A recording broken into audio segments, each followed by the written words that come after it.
అందరికీ నమస్కారం. నా పేరు డాక్టర్ డిఆర్ అనుష.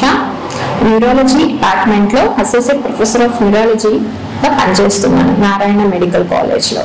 ఈరోజు అక్టోబర్ 29 ప్రతి సంవత్సరం వరల్డ్ స్ట్రోక్ డే మనం జరుపుకుంటున్నాము.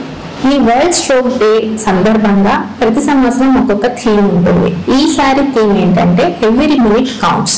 సో మనకు బ్రెయిన్లో స్ట్రోక్ అంటే బ్లడ్ సప్లై తక్కువ అవుతుంది. బ్రెయిన్లో బ్లడ్ సప్లై తక్కువ అవ్వడం వల్ల న్యూరాన్స్ అనేవి మనకు చచ్చిపోతాయి, అంటే న్యూరాన్స్ నెక్రోసిస్ అవుతాయి, న్యూరాన్స్ డెత్ అవుతాయి.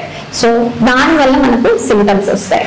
సో ఈ సింటమ్స్ని తొందరగా గుర్తించి ట్రీట్మెంట్ మనం ఫాస్ట్గా చేసుకుంటే మనకు ప్రివెంట్ చేయొచ్చు. ఏవైతే న్యూరాన్స్ ఎంతవరకు మనకు బ్లడ్ సప్లై తక్కువ అయ్యి 20 grams per 100 ml 100 grams టిష్యూకి 20 ml కంటే తక్కువ బ్లడ్ అయితే కొంచెం నెక్రోసిస్ తక్కువ ఉంటుంది. అదే complete loss of blood supply ఉంటే కంప్లీట్గా నెక్రోసిస్ అవుతాయి. సో మనకు సింటమ్స్ వచ్చిన వెంటనే మనం గుర్తుపెట్టుకొని ఆ సింటమ్స్ ని మనం ట్రీట్ చేయగలిగితే, స్ట్రోక్ ని ట్రీట్ చేయగలిగితే సింటమ్స్ ఎక్కువ రోజులు ఉండకుండా సో రివర్సబుల్ కావచ్చు. ఆ డెత్ ఆఫ్ ద న్యూరాన్స్ ని మనం రివర్స్ చేసుకోవచ్చు.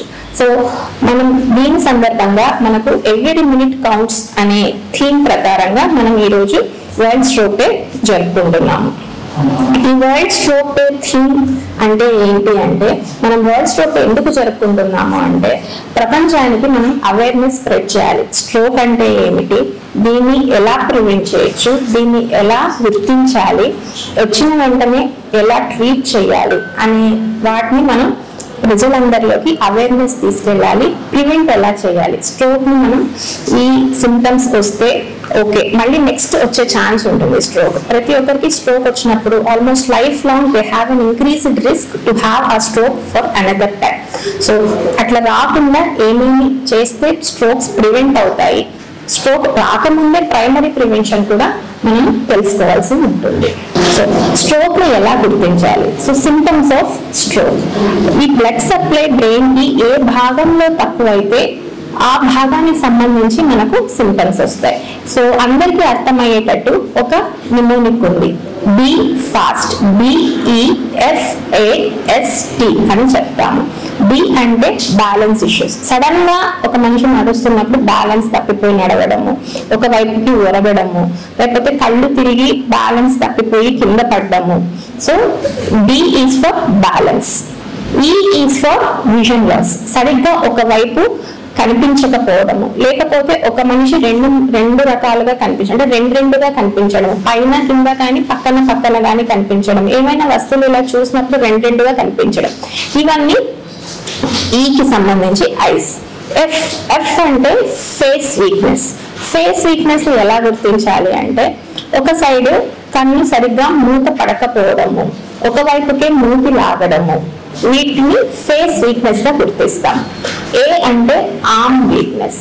ఆర్మ్ వీక్నెస్ అంటే ఏంటంటే చెయ్యి పైకి లేయలేకపోవడము, లేకపోతే కాలు పైకి లేయలేకపోవడము, ఇది ఏ సంబంధించి. తర్వాత ఎస్ అంటాం. ఎస్ అంటే స్పీచ్ డిఫికల్టీ, మాట తడబడ్డము, మాట సరిగ్గా రాకపోవడము, లేకపోతే మనం చెప్పినవి అర్థం చేసుకోలేకపోవడము.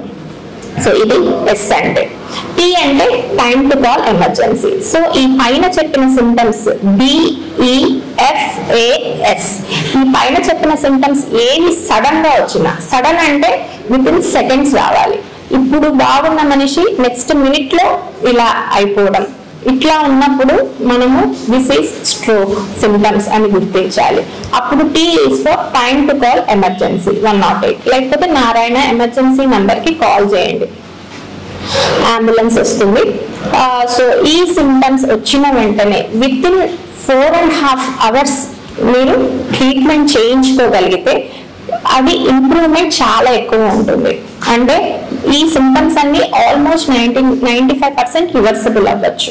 సో ఈ దానికి మనం ఒక ఇంజెక్షన్ ఉంది, దాన్ని క్లాట్ బస్టర్ ఇంజెక్షన్ అంటారు. అంటే లోపల బ్రెయిన్ లో బ్లడ్ క్లాట్ ఫామ్ అవ్వడం వల్ల వచ్చిన స్ట్రోక్ అయితే ఈ ఇంజెక్షన్ ద్వారా ఆ క్లాట్ ని కరిగించి మళ్ళీ బ్రెయిన్ కి ఆ టిష్యూ ఏదైతే నెక్రోసిస్ అయిందో, ఆ టిష్యూ ఏదైతే డెత్ అయిందో, ఈ క్లాట్ లైజ్ అవ్వడం వల్ల మళ్ళీ బ్లడ్ సప్లై ఆ టిష్యూకి చేరుతుంది.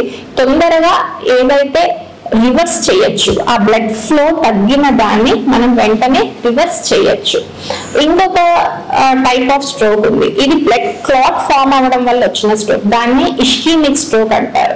ఇంకొక టైప్ ఆఫ్ స్ట్రోక్ ఉంది, దాన్ని హెమరేజిక్ స్ట్రోక్ అంటారు. హెమరేజిక్ స్ట్రోక్ అంటే బ్రెయిన్ లో రక్తనాళాలు చిట్లుతాయి.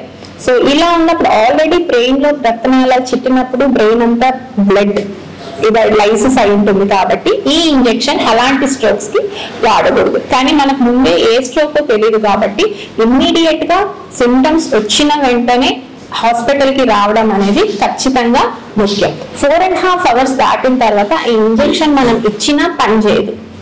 సో అప్పుడు మనం మళ్ళీ స్ట్రోక్ రాకుండా, ఉన్న స్ట్రోక్ పెద్దగా కాకుండా మనము కొన్ని టాబ్లెట్స్, ఇంజెక్షన్స్ పెట్టాల్సి ఉంటుంది.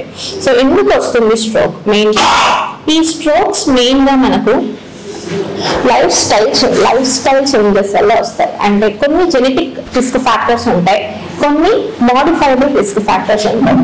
సో మోడిఫైబుల్ రిస్క్ ఫ్యాక్టర్స్ అంటే మనము మోడిఫై చేసుకోగలిగినవి. For example diabetes, hypertension, cholesterol ఎక్కువ ఉండడం, కొన్ని deficiencies like B12 deficiency which in turn leads to homocysteine excess. ఇవన్నీ ఏం చేస్తాయి? బ్లడ్ వెసల్స్ లో కొవ్వు పదార్థాన్ని పేరుకునేలాగా చేస్తాయి. ఇది ఉండడం వల్ల బ్లడ్ వెసల్ లోపల ఉన్న బ్లడ్ ఫ్లో తక్కువైపోతుంది. సో వీటి వల్ల బ్లడ్ ఫ్లో బ్రెయిన్ కి తక్కువయ్యి స్ట్రోక్ వస్తుంది. ఇప్పుడు చెప్పిన రిస్క్ ఫ్యాక్టర్స్ అన్ని మనం ప్రివెంట్ చేయగలిగితే మనం స్ట్రోక్స్ ని ప్రివెంట్ చేయొచ్చు. ఈ రిస్క్ ఫ్యాక్టర్స్ బ్రెయిన్ స్ట్రోక్ కి కాదు, హార్ట్ స్ట్రోక్ కి, బ్లడ్ వెసల్ హెల్త్ కి ఇంపార్టెంట్. సో ఈ రిస్క్ ఫ్యాక్టర్స్ అన్ని మనం ప్రివెంట్ చేయగలిగితే మనం బ్రెయిన్ స్ట్రోక్స్ ని కూడా ప్రివెంట్ చేయొచ్చు. సో ఈ విషయాలు ఈ బ్రెయిన్ స్ట్రోక్ డే సందర్భంగా తెలుసుకున్నందుకు ధన్యవాదాలు. అందరికీ నమస్కారం. సో దీనివల్ల ప్రతి ఒక్కరూ వాళ్ళ స్ట్రోక్స్ రాకుండా ప్రివెంట్ చేసుకొని, లేకపోతే స్ట్రోక్స్ వచ్చిన వెంటనే వైద్యుల సహాయం తీసుకోవాల్సిందిగా కోరుకుంటున్నాను. Thank you.